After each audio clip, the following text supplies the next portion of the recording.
Hi, um, I'm your host, Addison Olette. As you can tell, it's just a solo podcast.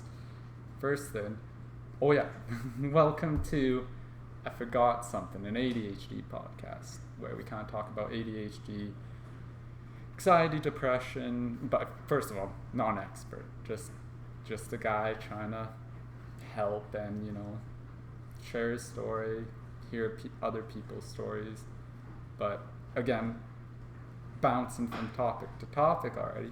I apologize if there's any really bad noise going on.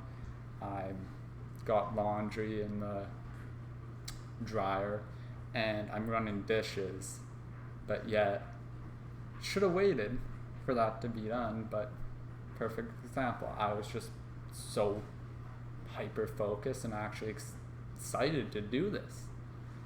But yeah, so this episode, it's going to just be me, a solo, kind of explaining my mental health, my kind of path to how I would later on be diagnosed with ADHD, how my path from then has changed, not changed, but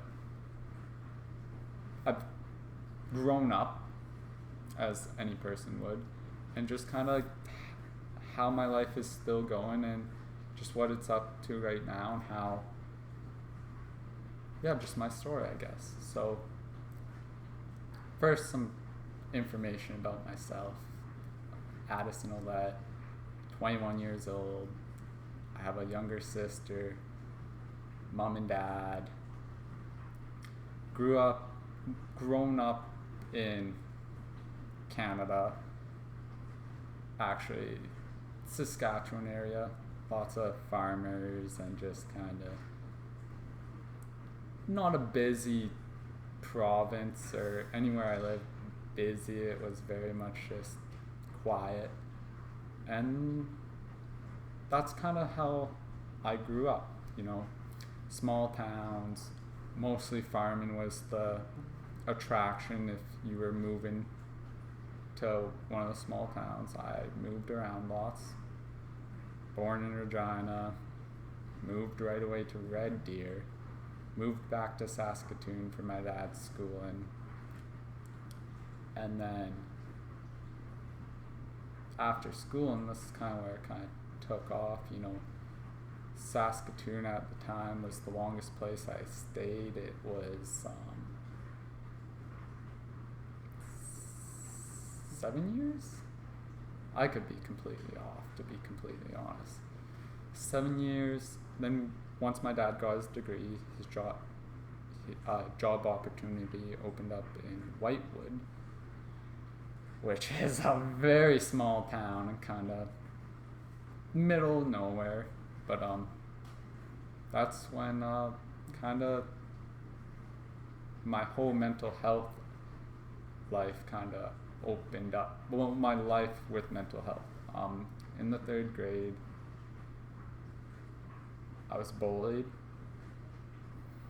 It's whatever now, but at the time it caused me to miss a lot of the 3rd grade. Like, if you ask me anything about the 3rd grade, I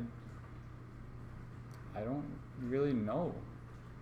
I was just so anxious, and like it was really weird because it was like a new scene for me, new environment where like I'd grown up knowing the kids since daycare, and then move into a small town. I don't have any family or anyone related to me there, so there's no connection there. So I wasn't too sure how, like, as any kid, you just show up and you act like how you are. But kind of led me to getting bullied, missing a lot of school because I was scared of what people thought. I didn't understand why I was getting bullied, and it's in the past. But that year would lead then my family and I to move again to another small town, Watrous. Growing up there, it was good. It's great. Any kid something, but grown after having that experience of like 1 year of being very like, I don't know like why I was bullied. So when I got there, I guess I was very kind of, quiet. I was really honestly worried about what other people thought of me. So I tended not to be by myself, but I would later on find some very great friends there, grew up there. And then roughly in the 6th grade, my parents they both lost their jobs, and that actually triggered a lot of anxiety and depression in me, because at that age I didn't understand why. Like, well, what do you mean we can't go on this trip? Or what do you mean like I can't get this? Like, I didn't understand the behind the scenes at that age, and I got very depressed. And because I didn't know no 6th graders gonna know how to handle the anger they feel when they can't like do something they wanted to do because it was related to money. So that then led out to a lot of lashing out at my parents, a lot of fighting, not listening, anger just blown up for no reason, and that caused a kind of rough time for me. And it's just it was weird because like just at that time, like, I knew I was mad, but I didn't know why. But if my sister made me mad for annoying her, well, then I would just, instead of just like brushing it off and being like, okay, whatever, you're annoying me, it was all that anger I could have been feeling from all these things would just lash out, and it would just cause more issues, fighting with my parents. And there I didn't know, I just thought it was just a tough time. Grade 8, I was then my dad found a job in Davidson, and in my grade 7 year, he traveled back and forth by himself there for a year. Then the next year we joined him. So another, new school, and it was just almost a restart. Like, new people, I didn't know how I'd fit in, so I it took me a year or two to really get kind of comfortable, and made, of course, in Watrous and Davidson, made some friends, of course, but roughly 10th grade, in my 10th grade, I had close members, my great grandma and my grandma. I was very close to them since a young age. It was always like, when we were in the city, seeing them, going grocery shopping with them. And during that year of driving up and back and forth from Davidson, Davidson didn't have a hockey team, so I played hockey in Dundurn, which then led us to commute into Saskatoon and driving back to Davidson or Watrous, whatever it be. So I spent a lot of time with my grandparents, my mom's parents, my grandparents there. So roughly around the 10th grade, my great grandma and grandma passed away. And being very close to them, it it it hurt. Like any death in a family, it hurt, and that it was it took me a year to kind of realize what happened. So throughout that grade 10 and 11 year, mostly maybe 11, it's all kind of trying to remember things. I was very depressed, very, very depressed. Still did the things I did, but it was always, wishing they were around me, just wishing I had that close person that I grew up with. I was very close to my grandma. That one probably hurt the most, just because I spent so much time growing up at their place, my cousins. So then that led to me, yes, becoming very depressed, drifting off from friends, and kind of just being alone, doing my own thing. Days where I just couldn't get up to go to school, or if I showed up to school, I'd stay there and I wander off, because I was just, could be related to ADHD, because looking back now, it almost felt like, I was just so focused on their death, and I wasn't able to pull my mind away. I didn't have the correct supports. And during this time, of course, depressed, this and that, I remember having conversations with my parents, and they're like, well, what's wrong? And I remember clear as day sitting there saying, I don't know. And that kind of led to it's just a phase, don't worry about it, he'll get over it. But it was literally I don't know. I don't know why I'm so upset. I don't know why I'm so sad, because I carried out my day like any grade 10 and 11 young male. I played sports. Sports was a very, very good way for me just to kind of do something I love. You hop on that field, and especially in high school ball, it's just, you just go,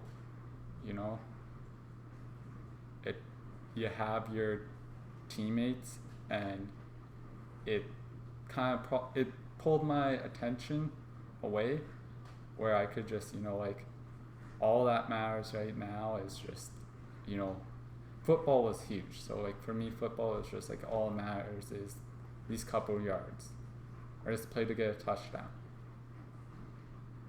That led me to get hyper focused on football. Not in a bad way. I love football, still love it to this day, but I worked hard.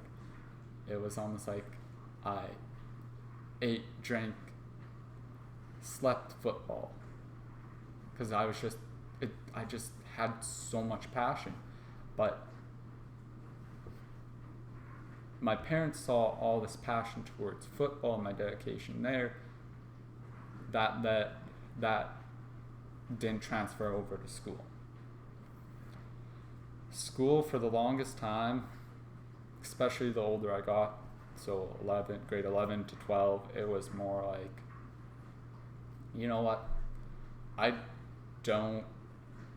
if it didn't interest me, I knew I wasn't going to do well. And that was brushed aside as, young man just not caring, but just being lazy. But yet, I enjoyed football and hanging out with friends. I just did that. But if any topic was brought up that I found interest in school, I did very well. Like, there was a English class I was taking, and I think it was English or psychology, but the what we were getting into was the conversation of memories and how memories build who you are, and just like that kind of whole concept. So for me at the time, I found such a connection to it, and I don't really know why.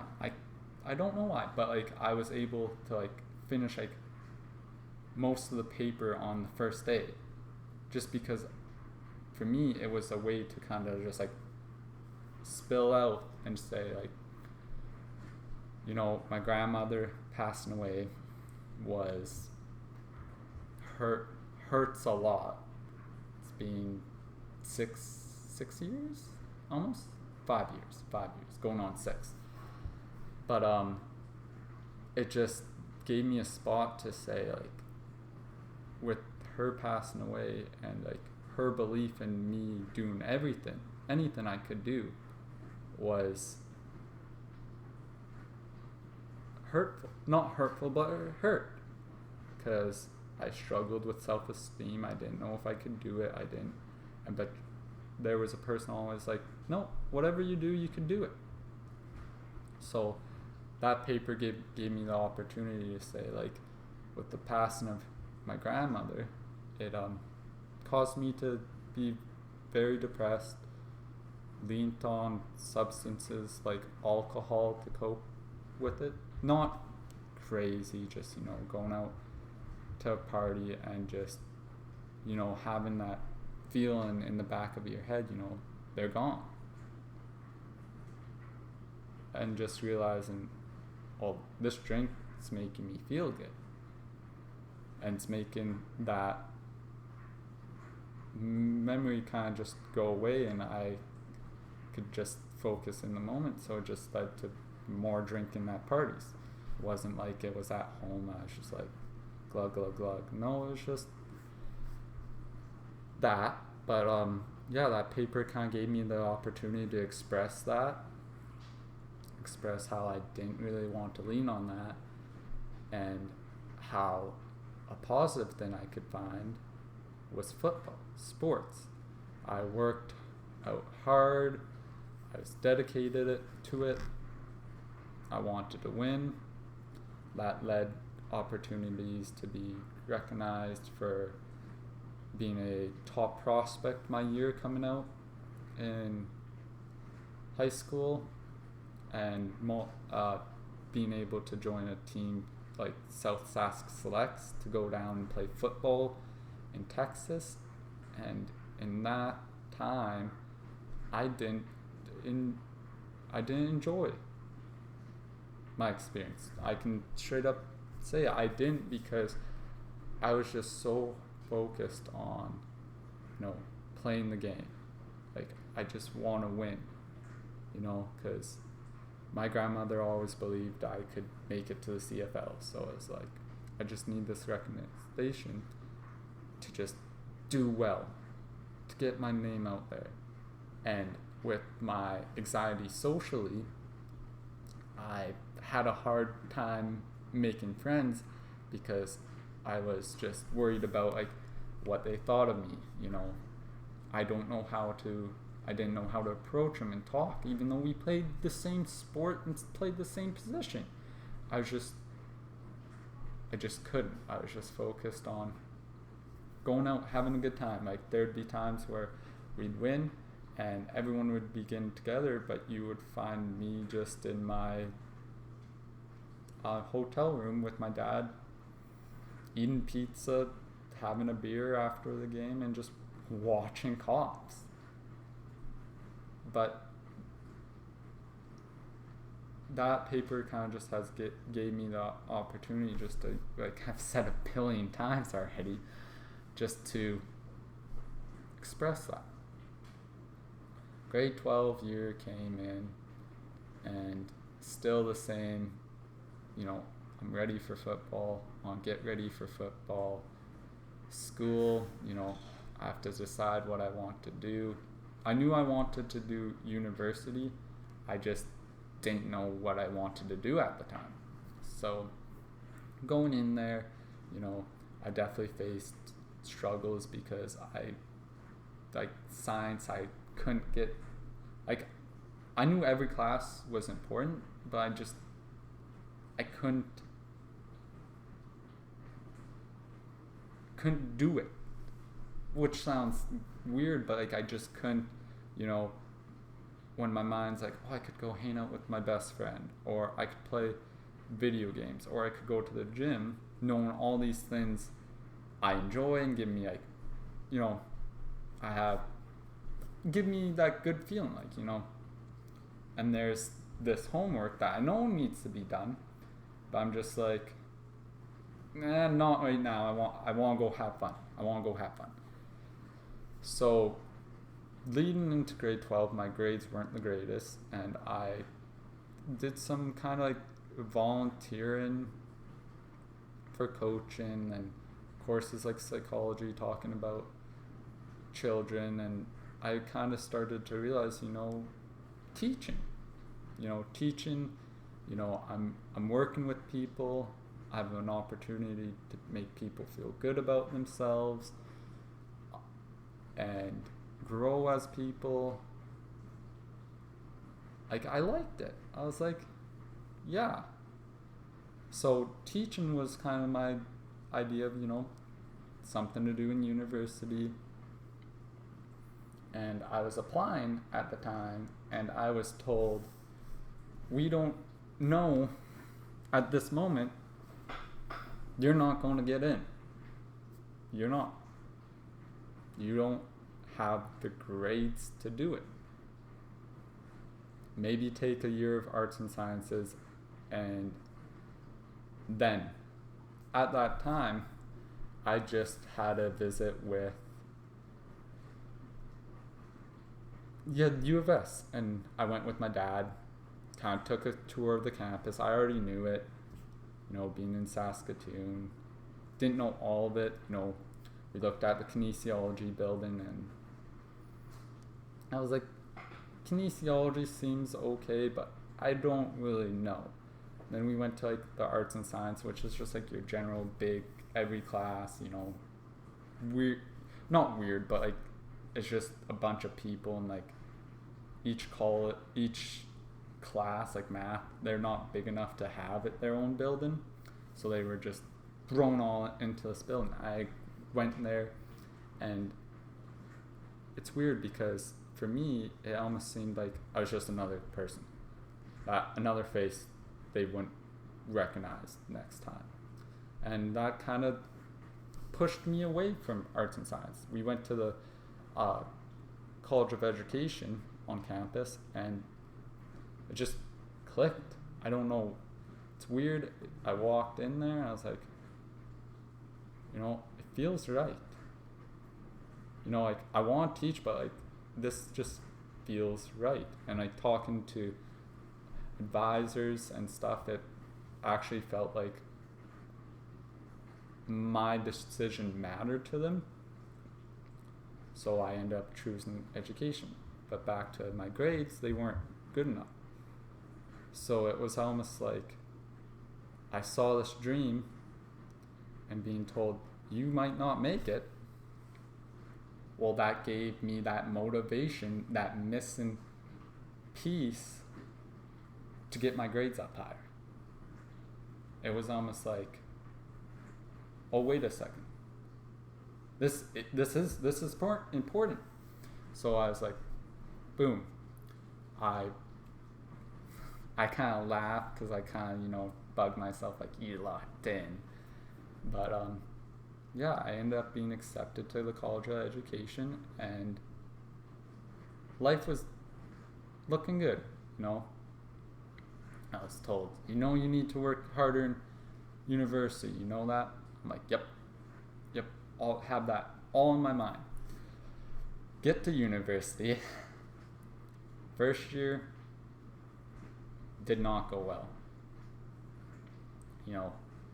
Bigger lots more people than your usual small towns. You know, everyone's kind of starting to take their own like pathways, your friends and stuff. So that really kind of not shocked me, but kind of, you know, it kind of sucked because I was like, well, I still miss high school. But then my grades, I knew every class was important. Be it I was homesick, this or that. First term though, quick shout out. My cousin, Ty, he really definitely helped me. You know, especially with someone like myself, social anxiety. Didn't know I was ADHD at the moment, but it felt like, you know, you go to school, people with ADHD or mental health illnesses. I don't know if this relates to everyone, but you kind of, when you're out in society, it feels like you gotta wear a mask. You know, you can't act different. You know, you can't show you're different. So that was still very much in my mindset. So when I came home to my grandparents and my cousin was there, it was like, okay, this is someone that accepts me for everything I am. You know, my random energy, that ADHD, that hyper body was definitely shown in him, towards him, because I was comfortable with that. So kind of got off topic there, but that, yeah, the grades suffered because, again, I knew I had to do all this work. I needed to put my grades well, but I was also just distracted. Not distracted, my brain wanted to be somewhere else. It wanted to be outside having fun. It wanted to be around my cousins. So that was struggling, but when it came down to like crunch time, I did as well as I could when I put myself in that situation, which really wasn't the greatest, because I'd leave knowing I could have done better. I know I could have. Why aren't I doing better? Kind of mindset. So first term, first year, wrap it all up, you know. Everyone's like, oh, you struggle. Coming into second year, I was excited. Was now living by myself, not by myself, with a roommate. And I was excited, you know, at the time, you know. It felt like, you know, my anxiety was gone, this and that. So I felt like, oh, I'm great to go. Second term brought the same struggles. Once again, any subject that interested me, I was doing as much as I'd say wanted to at the time. Like, I still struggled with, you know, when I'm at home, well, I'm playing video games, I'm having fun, I'm doing what I want. Well, you got that math assignment to do. But that's important, but like I'm having fun, you know, like this is important to me too. So it, once again, same struggles were appearing, grades were not doing well, and my mom had been, for a while, lost her job, so more stress about, you know, money. Then my dad lost his job, and that kind of struck a little bit, because a little part of me was like, I want to be there for him. You know, like if things aren't going well, I want to help out as much as I can. It's a weird thing about myself. I always want help. You know. Coming into December, my second year, my sister attempted suicide. It was shocking to us all. My parents were in Calgary, and I I kind of, I came home and she wasn't there. She was at a lady's house that she babysits their kids. I had to go pick her up. She seemed, sluggish, tired, and I just kind of, she's just tired, Went home, played video games, and then I found out that the day before she attempted suicide.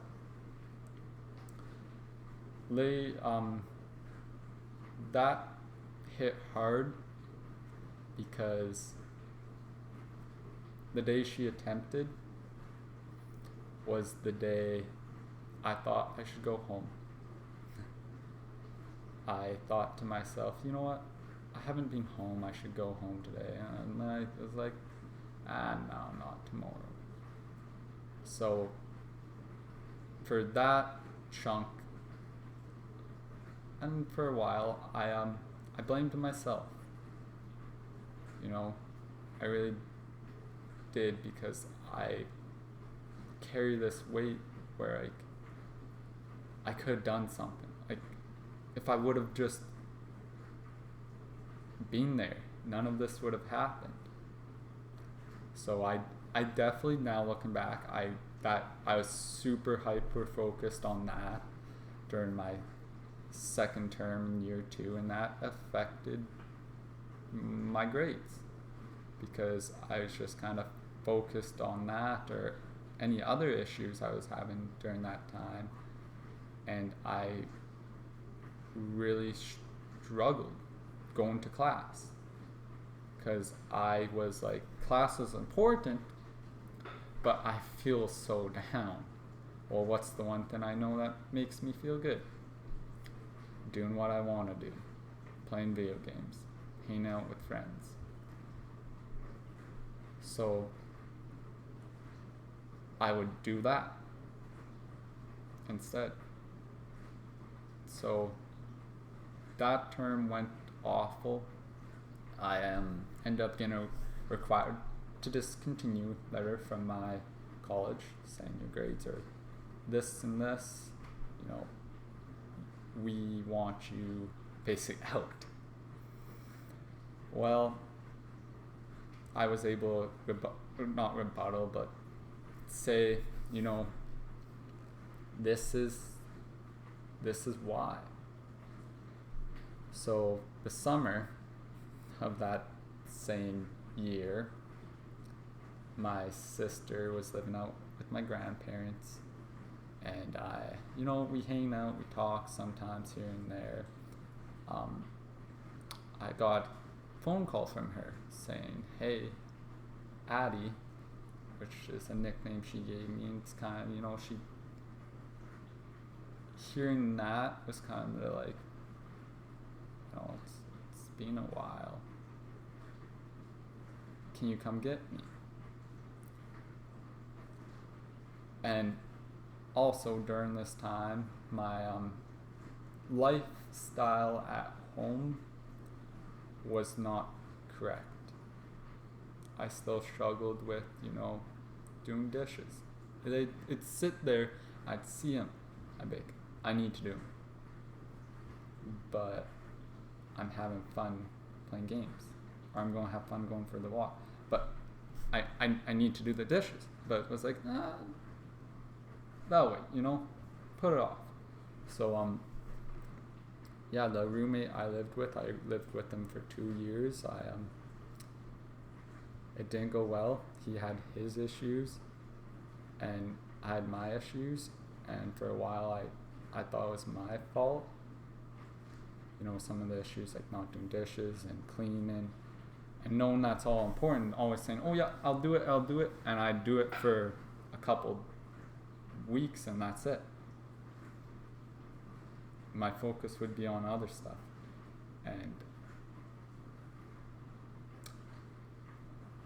I feel bad for that. At that time I wasn't the greatest roommate, and a little, as you can tell, a little upset about that, because I knew now, knowing I should have done better, And also as a young male, not understanding mental health, I just kind of. But yeah. So during that summer, got a phone call. Hey, Addie, can you come pick me up? I just want to hang out. Of course, yeah. And just before I leave, I receive a text from my cousin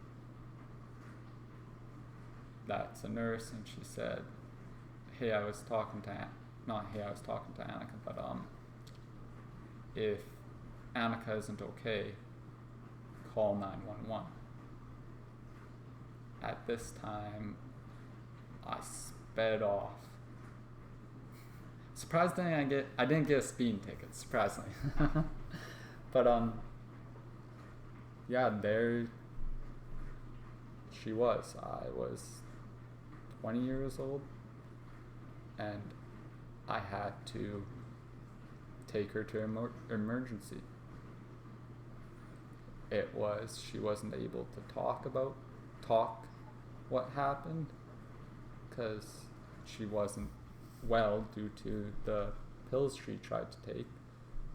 So I had to, and that really once again put weight on me, because I was like, I wasn't there for her when she needed me. I was too focused on my own thing and not, seeing everything, like the dishes, her, and just like all that. So I was, once again, very upset about that. I carried a lot of weight about that. So then that led to, we were as a family, kind of figuring stuff out, and we were going. And I was going into my third year, which was last year, and I was just ready to go, do schoolwork, and that required to just continue there kind of gave me that motivation again, oh wait, this is important, and you have to do it. So I first term I was definitely still trying to just kind of not think about what happened in the summer, and to just have fun with my friends, work out, understand schoolwork was important.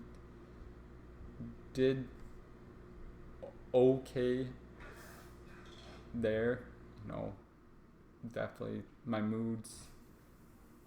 emotional state was still, I'd be good, but then I'd be bad, then I'd be good, then I'd be way too good. So that kind of happened in the summer. And so kind of around December, close friend of mine, he had a friend that committed suicide, and it was bothering him, and I could tell,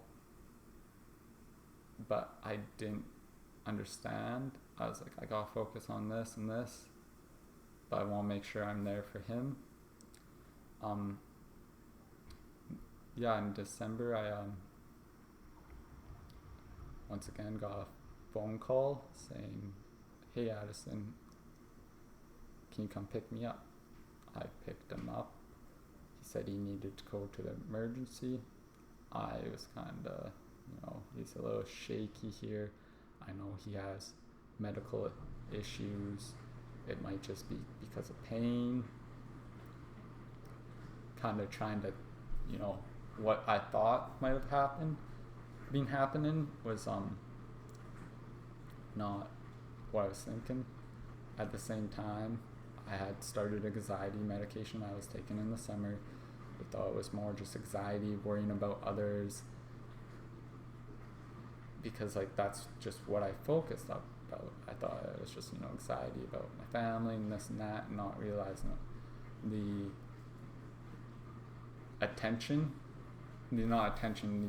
ADHD side. So that would lead to me finding out that he was planning on committing suicide. and that shook me up a bit. But I tried to say to myself, you were there where it mattered. And I definitely didn't say that to myself. I was definitely being like, oh my God, if I would have been there, here and there. I had amazing people around me that were saying, you were there when it mattered. So that helped me, but it was still in the back of my head. And 2 days after, I was driving home because the random thought just popped up. Again, random thoughts popped up, and it was, oh my God, you haven't seen him in a couple days. He's out of the hospital, he's at home. You know he loves McFlurries. Take him down. He lives in the same small town Davidson that I grew up in, so I was like, heck yeah, I'll go down there. Driving down, I ended up getting in an argument with one of my friends, ended up calling my dad saying, hey dad, blah blah blah, it just makes me so mad. He's like, and that's another thing just popped in my head. I was about ADHD. If something made me upset, I would get hyper focused on it. It was hard for me to just let it be. And if I did just let it be and not talk about it, you could tell it was still just beating me up. And that's what I was doing. And on that phone call, I my dad said, Annika attempted, my sister, she attempted suicide a third time, and this is badass, and she's being rushed to the city in an ambulance. She needs toxic control, not toxic control, but she needed medical attention that our small town hospital couldn't provide. This would hit me in a different way. The prior ones, I definitely felt like I could have done something, but I had people around me said, you're here when it matters. You can't blame yourself for anything else. So I wasn't beating myself up like that. I would that night, once I got to my small town, talked to my parents, and my parents are like, okay, just come tomorrow, because I had classes to attend. They were like, come to tomorrow after classes. I was like, no way. I was like, already made up my mind. No, I'm coming to the hospital. And that's where I would see the pain in my father's eyes, and my mother's eyes, and my sister's eyes, and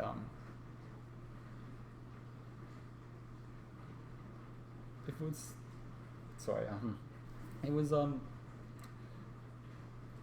was difficult because I was struggling with myself a little bit. Not as bad. I was in a better place, but I did an odd thing as a 20-year-old.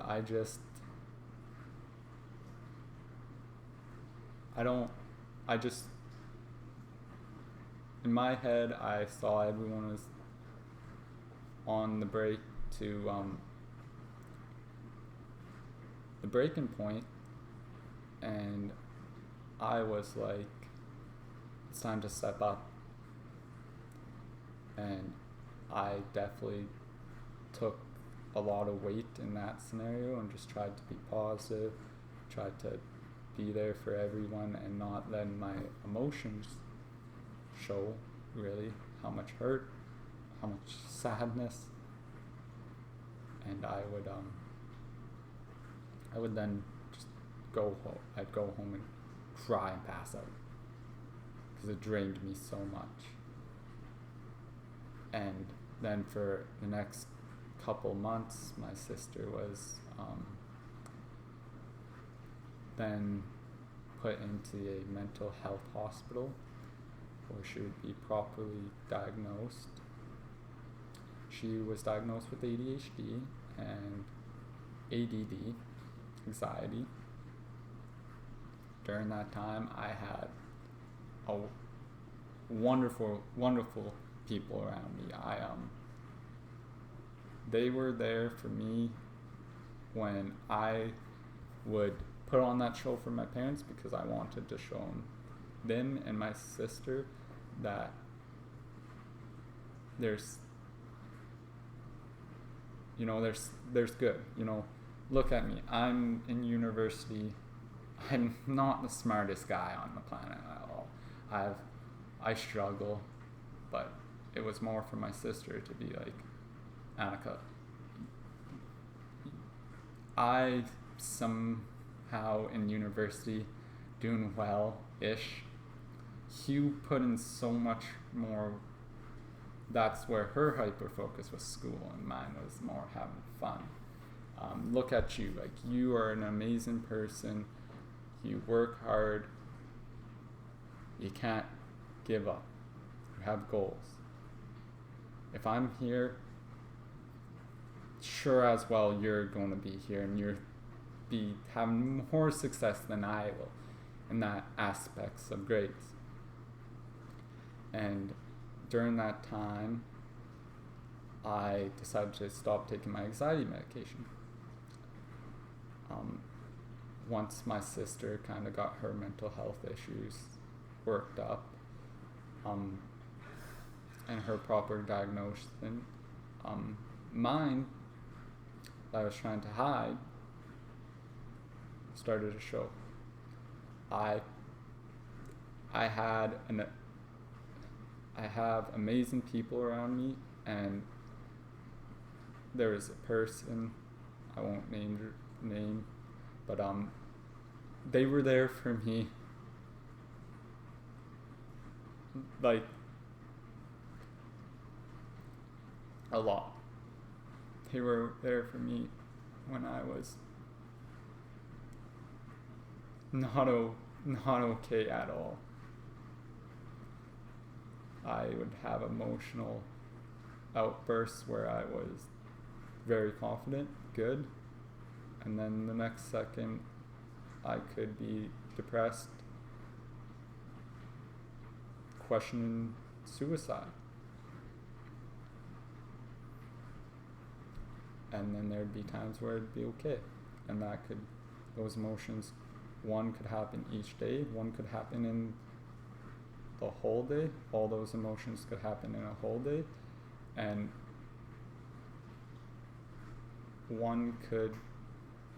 it could happen in an hour. I could feel all those three emotions in an hour.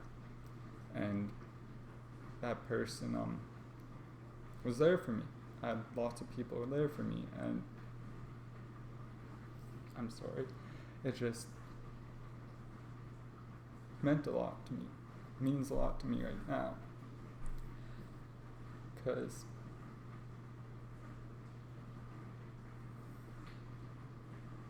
my treatment wasn't okay. It affected friendships, relationships, family. It wasn't okay, and I was seeing a counselor, and then I just kind of stopped because I was just like, it's not working. I know what we're going out having fun, and it did to a point. I would then, after my sister's diagnosed, I would later then be asked. My father asked her doctor if there was a possibility for me to be diagnosed, because there's some similar things that connect, like that. Once he knew my sister's kind of actions were related to ADHD and ADD, he could see connections with some of mine. And I'm very grateful for my father, because I definitely wouldn't have the knowledge and be in the positive spot that I'm right now without him. And that would then lead me to be diagnosed. I had amazing people around me to kind of help me through that. And it ended up being I was very high on the spectrum of ADHD. But the thing that happened with me was I don't look like I have ADHD. I don't act like I have ADHD. Meaning I was told I was a healthy 21-year-old male, worked out, ate out, being active was just like my thing, just helped me because it helped like my mental health, it was more just like, like this makes me feel good, so I'm going to do it. Well, I would later learn I tend to show the hyperactive body aspect to people that I'm very comfortable with. Kind of remove that mask. Here's every goofy trait about myself, and but if not, I just found other ways to cope with it. But ADHD isn't just a hyperactive body. It's a hyperactive mind. And that's where I couldn't handle it. Because thoughts would be bouncing around and I could never control it. Sit in school, knowing this, but then being like, oh, this instead. So I was told, my doctor said, I'm actually surprised that you're this far in life. You haven't committed suicide. The fact that you're in college is impressive, and everything like that. That would lead to my next kind of journey, which was, I'll call it being not self-aware. Still being that stupid young man that just thought popping this medication's all I need. I ended up taking the next term off to kind of understand, kind of cope with what happened with my sister and my friend. So for the first kind of 3 months after not being in school, it was more of a make me feel good, thinking medication was the only thing I need. And it seemed like life was going well. COVID happened, and this is my next kind of phase. I call it the COVID phase.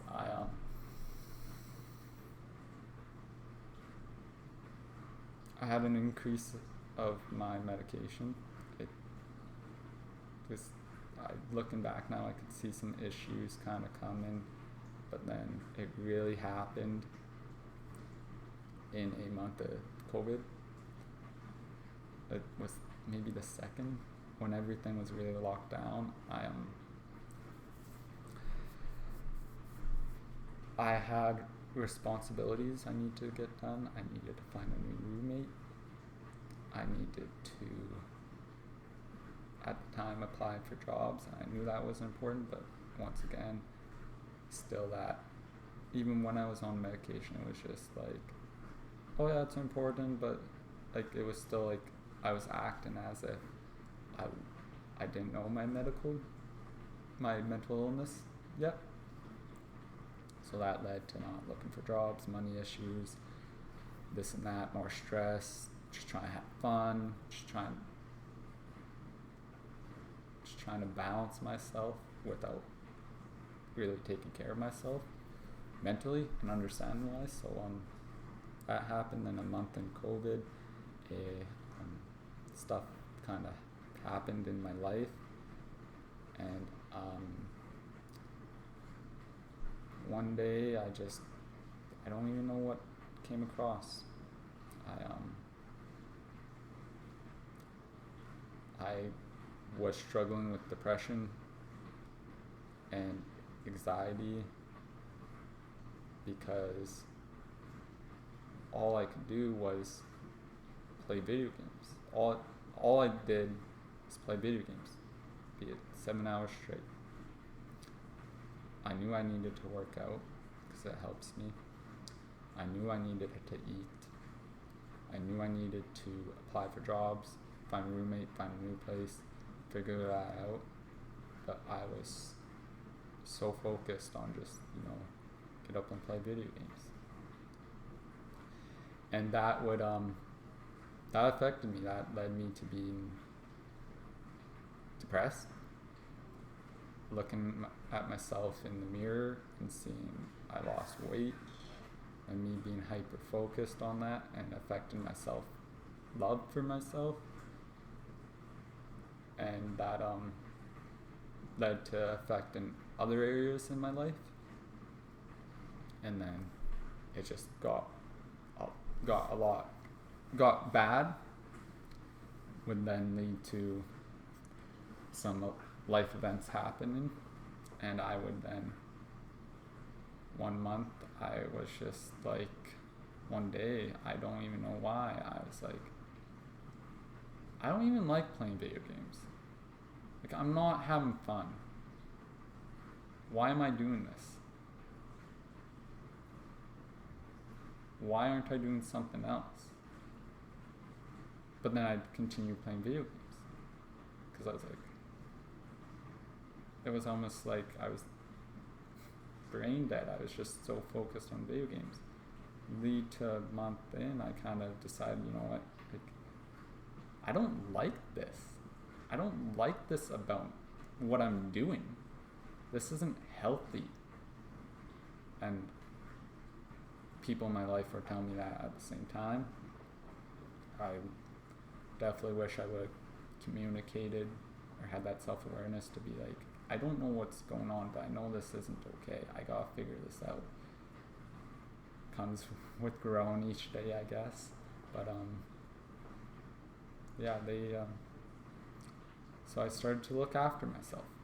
I started diving into ADHD and what ADHD is. And I started realizing, okay, I have the hyper mind. And I started understanding more about that. Understanding that my ADHD is very rooted to my emotions and how I may act. So then I decided, you know what? Medication, let's try to fix my medication.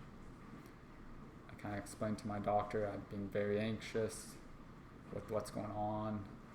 That led to me trying a new anxiety medication. Medication, I'm a pro medication person, take it, but if it's not what you need to do, if that's not you, I hope you find better ways. For me, medication's been the right path. But my anxiety medication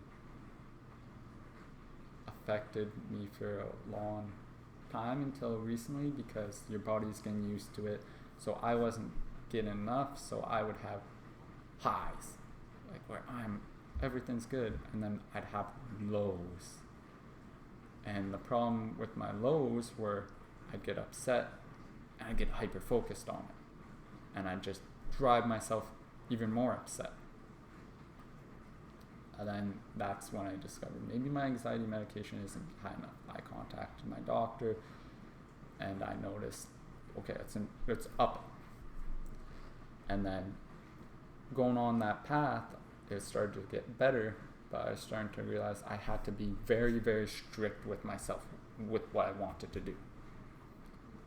I had to eat at a certain part of the day. I had to work out. I had to search for jobs, and I would have to then do anything my mother needed me to do, or I knew I needed to do then. And I had to be very strict. Like that moment when I'd be like applying for jobs, I get hyper focused and I just apply to the point where I burnt out.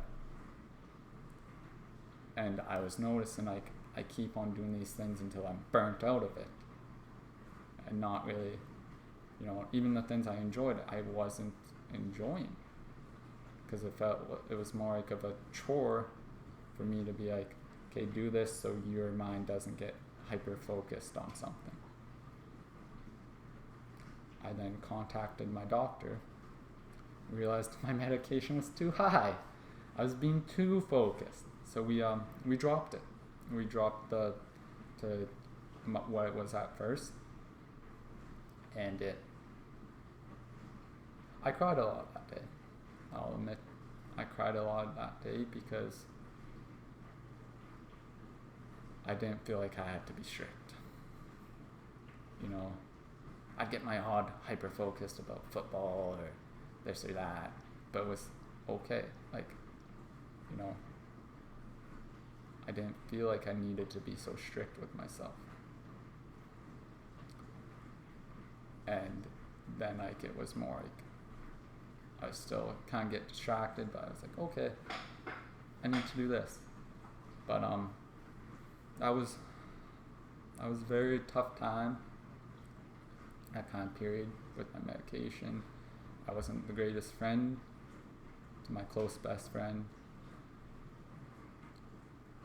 I struggled a lot.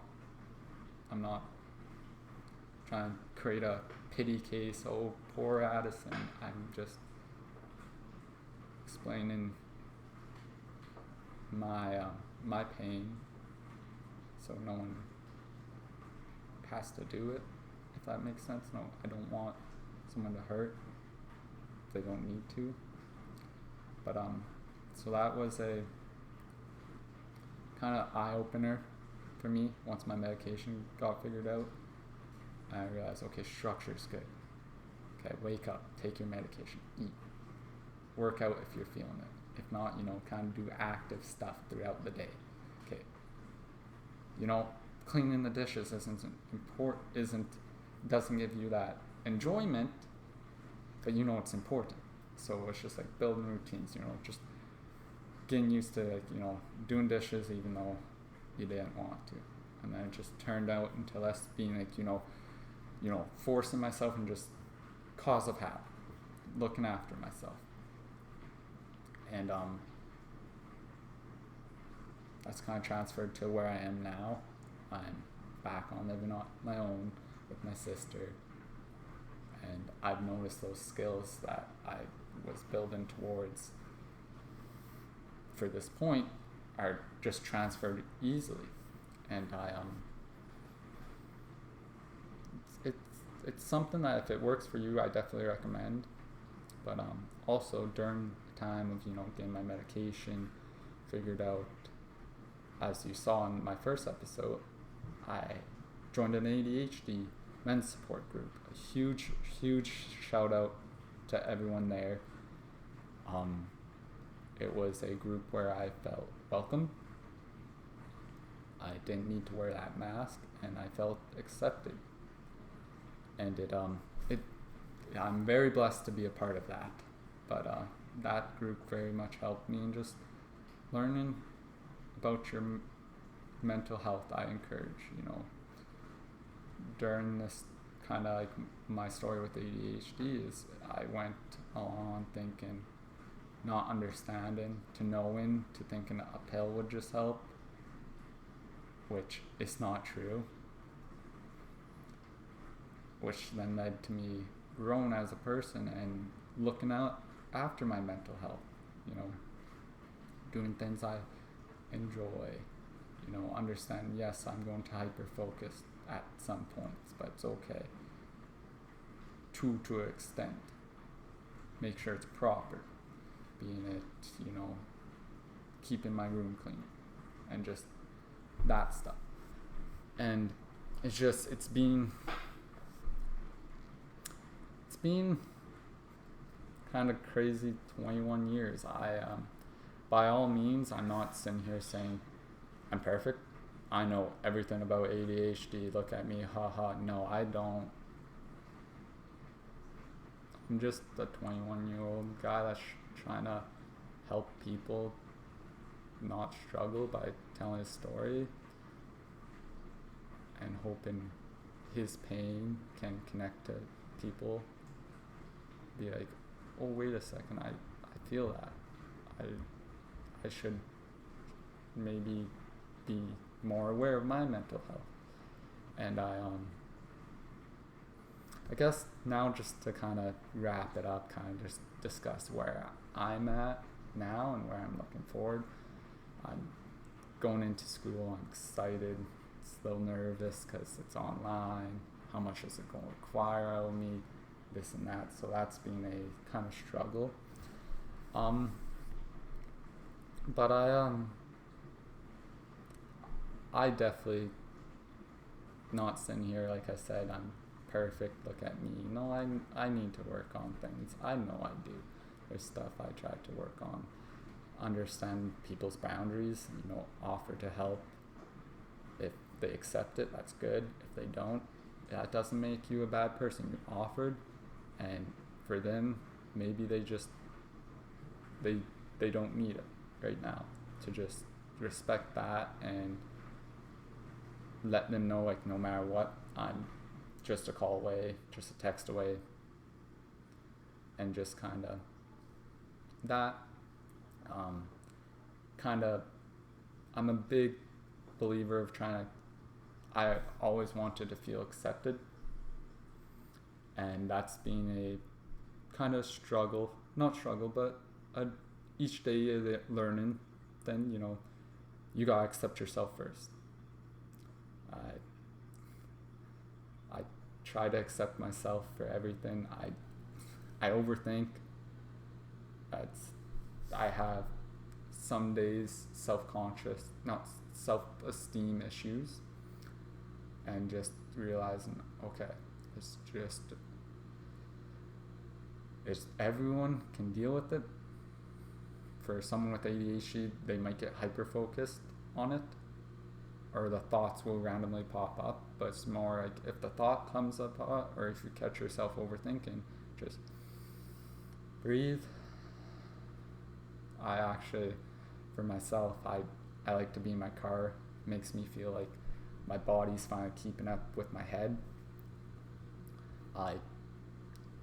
The trees that smell good, I end up just posting a little thing for myself, if I'm ever questioning myself, just to breathe, look at that, and I've got just kind of a little checklist of like, you are a great person, you are loved, you are amazing, and then it's just okay. And that just kind of, I encourage that for people if that's what they need, just a breather, and just always remember, if you're struggling, that the last time you were struggling, you thought you couldn't get up. You did get up. Just like the time before. Like, just take each little thing as a win. I'm not telling I'm sitting out here, making crazy projects, but like, everyone has days where you just can't get out of bed. And if you get out of bed, that's a win. Be proud of yourself. You thought you couldn't do it, but you did. And slowly build off of that. Maybe it's like you're just depressed and can't eat, but you were able to eat. Just looking after yourself. Just take pride in that. Because you can do it. Because I believe you can do it. And if I believe you can do it, you should believe in you could do it. And that's just kind of how I kind of carry myself, you gotta believe in yourself. But yeah, ADHD is something that's been kind of now kind of understanding it. It's been more of a, understanding of like, okay, if I might be feeling down because I might be hyper-focused, or I might be feeling down because I know I should be doing something, but I can't get that level of trying to do it. Not level, but the enjoyment, but knowing it's important. But each day, I want the last thing, it's been like an hour, I apologize. The last thing I'd love to say before I go is, wow, I forgot it. Wow. That's my ADHD kicking in. What was I going to say? Honestly. Never to be perfect. No one's perfect. If something's perfect, it's like a robot. It's got no flaws. It's got no personality. Everyone's different. Just push yourself to be better. I'm not saying here every day I want to do better. You know, everyone has those days where they just can't. But in that moment, doing better was just simply getting up. You know? So I just encourage everyone, don't be perfect. Look at your flaws. You know, some of them are flaws. Accept it. Accept it and just say, there's going to be days where it's your flaws just not takes over, but it's just a huge thing. Well, tomorrow we'll work at it, or at that moment work at it. And a person's always going to have their flaws. But if you work at it each day and understand some days you might not have the energy to do it, to work on your flaw. That's okay. But that's just kind of the last thing I want to say. This was a long one. If you completely listened through it, thank you so much. It's just me explaining my story.